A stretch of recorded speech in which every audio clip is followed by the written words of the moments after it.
Hello and welcome to Section 101 with Bud Now Schwartz, the final show before a new era of Section 101. More news on that coming soon. I am here today with Nick Derra, and we are going to be reviewing the Super Bowl, everything in its entirety, and not just the game.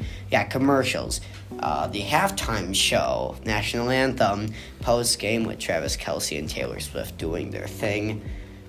It was a very, very good game. Just your thoughts on the game itself.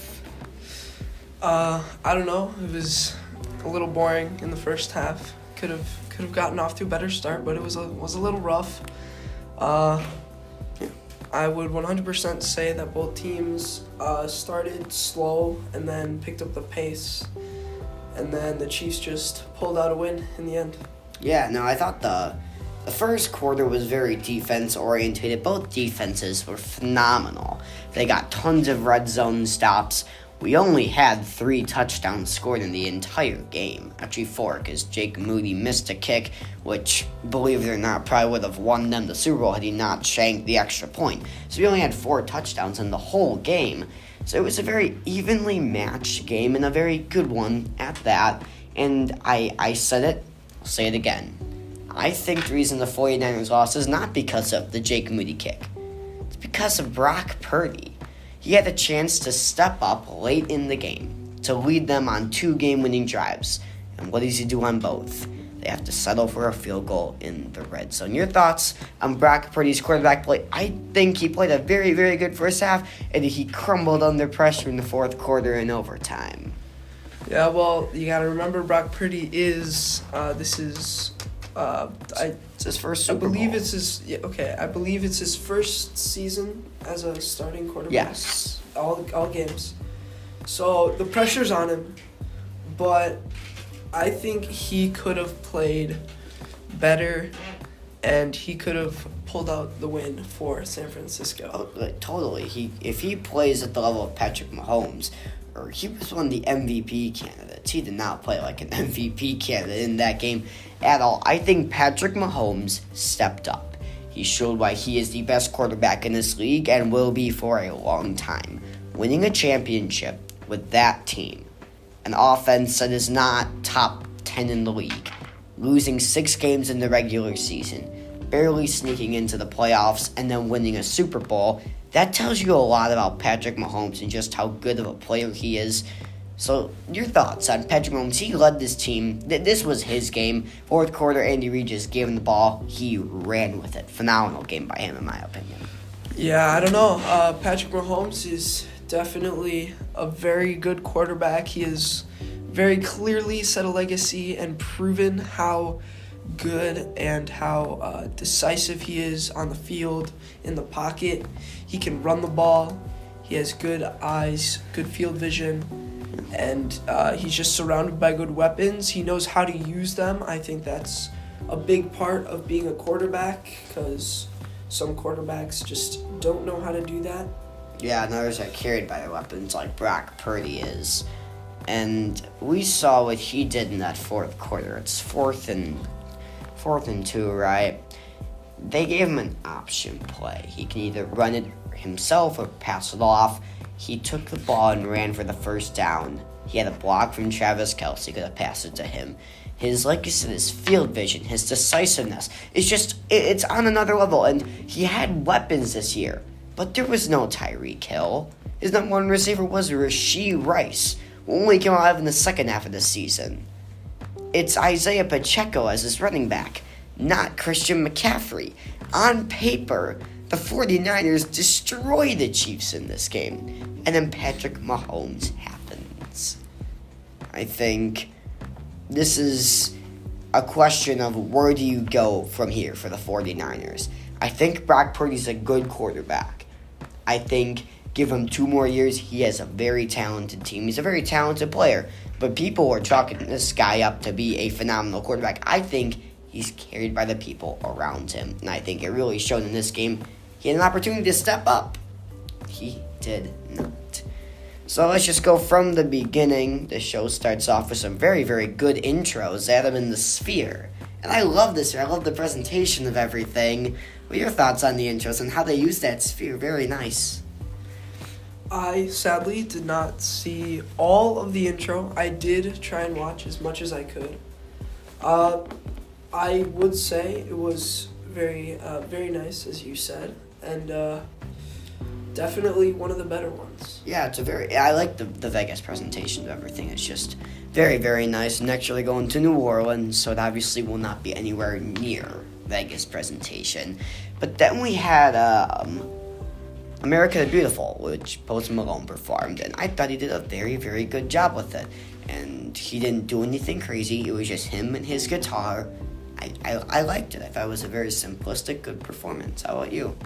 I would agree, and as you know, I am a musical person myself, and I have a taste for good music. I'm sure everybody does, but I was pleased with his performance, and he didn't try and go all out. He didn't try and No. say, "Oh hey, look at me, I'm the best."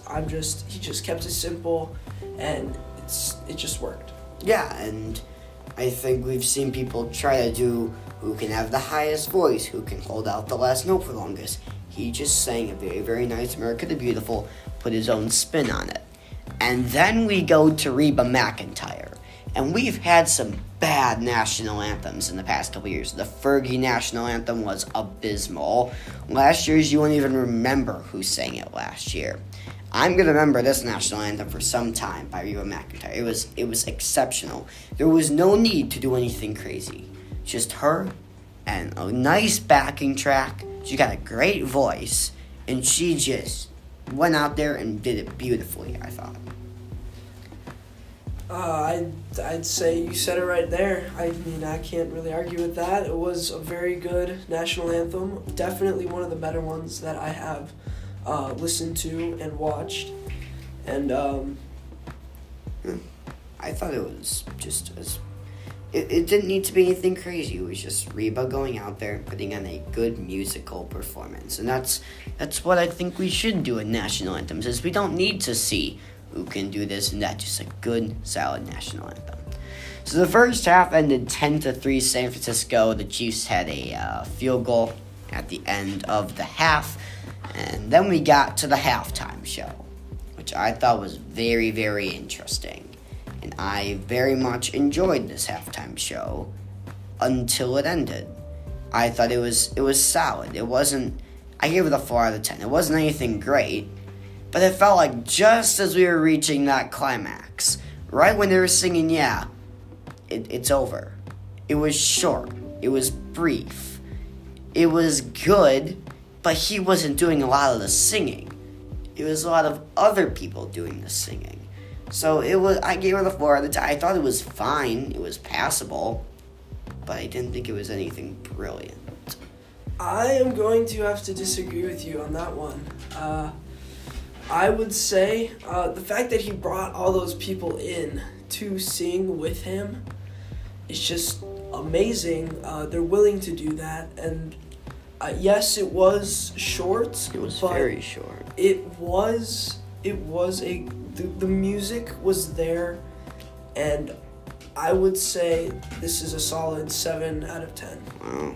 This was one of my favorites. So did you like this more than Rihanna's? This was 100% better. I thought than Rihanna's was a very 5 out of 10. I thought it was just mid. It just felt like this one was... It was very short, and then it ended. I was like, whoa, it's over. It was... And then everybody else was... it was a good show, but then again, I don't know most of the music. I'm not a big rap person. I don't like hip-hop. That's not my genre. And you're talking 2010s. It's just not the type that I vibe with, so I also thought that contributed to my disliking. I heard some people liked it. I can see why you would like it. If you like that style of music, I think it's a very good performance. But I think the model for hip-hop, rap, R&B is that collection of it, right, that they did in 2021 with Snoop Dogg, Kendrick Lamar. They did a collection of everybody. And now I think for where we go from here is, do you want to see Taylor Swift do the Super Bowl halftime show next year? That's an interesting one. she could. She would obviously she would put on a show. Oh, very much. It would be good. But Taylor Swift she's just like I don't know how to phrase this. It's bring in somebody who like a rising star. I mean, Taylor Swift is popular, yes. She may be above the Super Bowl at this point. Like, this may be a tiny stage for her. I like to see it. I think it would be a good little one-off. She's in the business now with the Travis Kelce stuff, and I think this is a good opportunity to have her do the halftime show. I think she would... We have seen people go way over the top. If you've seen any of her concerts, they're not over the top. So I think she'd just it would be a good show. And I think people would recognize the music, though, which would help, because Taylor Swift, whether you love her or hate her, her music is so widely known that everybody would know it. So it'd be very interesting, but, like, I'm a big country music guy. My dream would be to have Jelly Roll do the Super Bowl. I think he's got a good rock country vibe. He's got a great story to him. Who would you want to see do the Super Bowl next year? I don't really listen to him, but I honestly don't really care who does the Super Bowl as long as they give a good presentation, it's good music, and it's just a vibe. So in other words, Weekend, stay away. Don't even try to redeem yourself. Just stay away. That was abysmal. Yes. So then you get to the second half, right? Kansas City dominates the third quarter. They dominate it. They go up 13-10. And then San Francisco scores a touchdown. And then Jake Moody misses the kick. You can say it's a bad snap. You can say it was blocked. He hit it off the heel. It was not a good kick. So at this point, right, the Chiefs have a chance. They come out and they tie the game. And the Jake Moody kick, in my opinion, changes his complexion of the game. Because then, with 10 seconds, which in the fourth quarter, which in my opinion was an awful play call, you don't have to instantly throw an out route to Travis Kelce. I didn't like the play call. You have 10 seconds. You can draw up a play. Don't try and go quick. You have Rashee Rice wide open over the middle. You could have won the game. That Jake Moody kick changed the complexion of the game. So your thoughts on the fourth quarter play call? You got 10 seconds left. You're at the 10. You're down by 3. And you throw a quick out route to Travis Kelce just to still have 6 seconds on the clock. But it's not enough time to run a play. Do you think they made the right call? I'm going to say yes or no on that one. I believe 10 seconds is enough for 2 plays and a field goal if you run both plays quick. I don't think the out route was the right move. I definitely agree with you. Rice was open over the middle. Wide open. Completely wide open. I don't know. I think they could have gone quick, could have gotten 2 plays in. If they didn't get a touchdown, they could have gone field goal and tied the game. I just like the idea, though, of if you get 10 seconds on the clock, you go for 1 play. And you make that 1 play count. And then if that play doesn't work, then you have the fallback of kicking the field goal. I thought they wasted that play. You run a nice, a well-designed play, and you have a chance to win the game. But it's almost like a 50-50 chance versus more of a 65-35 if you're going to run an actual play. Because Travis Kelce was very well guarded. And I don't like we're just going to throw it to him no matter how much he's got. It's like there was no progression. It was just throw it to this guy. And I think, if you would have just had only 2 guys, just had 1 more progression, because Kelce wasn't open, but we had to throw it to him. And another thing that, we haven't touched on yet is the turnovers, which plagued both teams in the first quarter when McCaffrey fumbled and when Pacheco fumbled. So first, the 49ers are working a really good drive to start the game. They give Brock Purdy the ball. He does some expert stuff. Yeah, he was looking great. And then McCaffrey fumbles. Did that catch you off guard? Caught me off guard. It 100% did. I was not expecting that. And personally, I was rooting for the Chiefs because I'm not a big fan of the 49ers. So I was definitely happy in that moment. But that 100% caught me off guard. I never would have expected Christian McCaffrey to fumble the ball in the first quarter. Yeah, and I think we've seen him just be so consistently good. We forget that everybody can make mistakes. And then you got Kansas City. Comes back with a phenomenal 52-yard pass from Patrick Mahomes. Like, genuinely, just a great pass. He is, like, that plays out of the pocket, throwing to the opposite side of the field, right in between two 49ers defenders, inside the 10. And then Pacheco fumbles, and all hell breaks loose. It was like both teams fumbled. And then nobody knows that because both teams squandered a red zone play. So when Pacheco fumbled, what was your reaction? That was also very surprising because after watching the Chiefs this season, Pacheco is a consistent running back. He is a better running back. He's better. He is one of the better running backs, I would say, in the NFL. He is definitely improved. Oh, yeah. So I guess just all players make mistakes. You don't expect to see that happen. Yeah, really evened it out. And then the last thing, right? We get down with the fourth quarter, the Chiefs, get the field goal, right? And then we go into overtime. And playoff rules are different than regular season rules. Regular season rules are first person to score wins. If you get a touchdown, you win. So they changed the rules in the playoffs because of what happened in the Bills-Chiefs game, with the Chiefs just running down and scoring and not giving the Bills a chance to win. And now the rules are both teams get an offensive possession and both teams get a chance to win. So you take the ball second because you know what you're going for. You've had the other team kind of set the stage for you.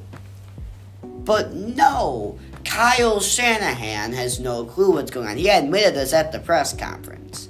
He said, I had no clue. And this is genuinely incredible. So the 49ers win the coin toss, right? Like they're gonna let the Chiefs take the ball, and they don't. They say we run or receive, and I'm like, they definitely think this is regular season rules, and they did. They get a field goal, and Patrick Mahomes is like, okay, we're going. Now we know what we have to do, and we have to score a touchdown. And right when they kicked that field goal, I was like, this game is over because Patrick Mahomes does not mess up. If he would have had 10 more seconds on that last drive, they would have won the game. So what was your reaction? The 49ers taking the ball, not getting the field goal, and then just giving the ball to Patrick Mahomes. Well, definitely the different rules did affect this. I would say the NFL to some degree tried to make the rules similar to college because as we know in college is the best. I love the 2-point conversions. I think it's phenomenal stuff. I would like them to do it in the NFL. Imagine we're trading 2-point conversions for like 20 minutes. I could see that happening. Yeah, but in college, obviously, each team gets a possession. They start at the opposing team's 25, yep. I believe. Yep. And they have to drive down the field. Yep, and obviously whoever gets more points on each possession, or if they tie, just keeps going. So that's. To some degree, it is similar to college, and I do like now that both teams get a chance, but I would say the 49ers did not choose the right call. You could say they had a second fumble in this game by taking the ball first, and they just gave Patrick Mahomes the ball for a game-winning drive, touchdown, and Chiefs won the Super Bowl. Yeah, my prediction was 27-24 Chiefs. I was very close. I think both teams played a great game. The 49ers have a lot to be proud of this season. Where do you go from here is the question for them. Do you keep Brock Purdy? I say you do. But if he's a repeat offender and he continues to choke in the Super Bowl, I don't know. But he had the best. This is the most talented position player team in the league, the 49ers. Great on paper, but Brock Purdy did not lead this team. And Patrick Mahomes led his team, a team that is not very talented, No Pro Bowlers on offense. Not even Patrick Mahomes. No Pro Bowlers. And yet they make the Super Bowl and they win it. What does that tell you about Andy Reid and the Chiefs? Andy Reid is a absolute outstanding head coach. He has experience. As we know, he was on the Packers when the Packers won the Super Bowl in it was like 80-something. It was in the 80s, but he was like the assistant offensive line coach, whatever. That doesn't matter. But he has experience. He is head coach. He deserves to be. He is a very good coach. He makes the right calls. He knows what he's doing. Yeah, he does. And does he know what he's doing when Travis Kelce walks up to him and shoves him? Which, like him or not, Swiftie or not, it was a despicable act to go up to your head coach and shove him and scream at him to the point where your teammate has to bring you off. Awful. I think it's a bad look for him. I don't care what they say to defend it. Mahomes said it just shows how competitive this team is. Well, if you're competitive, you talk to your coach politely. And you take it to him in a manner that everybody can accept. You don't shove him. You don't shove him. And I have people saying, if my son did that, I'd ask the coach to bench him. And if he didn't, I'd take him off the field. I think that's what you have to do in a position like that. An awful act. What did you think when you saw that?